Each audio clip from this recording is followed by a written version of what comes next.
तो भाई लोग बहुत लोग कहतला कि आरा में पवन सिंह के फिल्म नइखे चलत, तो हम तनी लोग के खुद दिखावे वाला बानी कि कल रात 9 बजे आरा में पावर स्टार पवन सिंह जी के फिल्म देखे के दूसरका सप्ताह में कितना भीड़ लगल बाटे। और यही सपना सिनेमा हॉल से वीडियो वायरल होते रहे कि आरा में पवन सिंह के फिल्म नइखे चलत, लेकिन तनी लोग के खुद देखा लो कि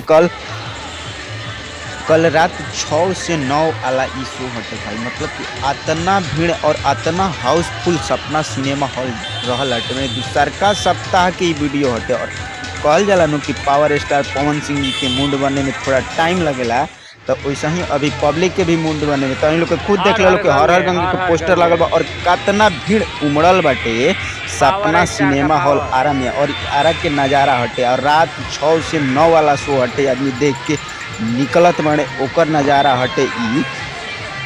और यही सपना सिनेमा हॉल से गंगा न्यूज वाला वीडियो बना के वायरल कैले रहे कि ये फिल्म के देखे हर हर गंगे के आवते निकल, लेकिन तनी लोग के खुद देखा लो कि कल रात 6 से 9 वाला शो में सीट नहीं के मिलल। इतना हाउसफुल मूवी सपना सिनेमा हॉल आरा में चलल बिया कल रात 9 बजे। और ये वीडियो एगो हमरा दोस्त के थ्रू मिल रहा। अगर हम ओजा रहती भाई तो जनता के पब्लिक के रिव्यू लेके वीडियो बनाती और देखती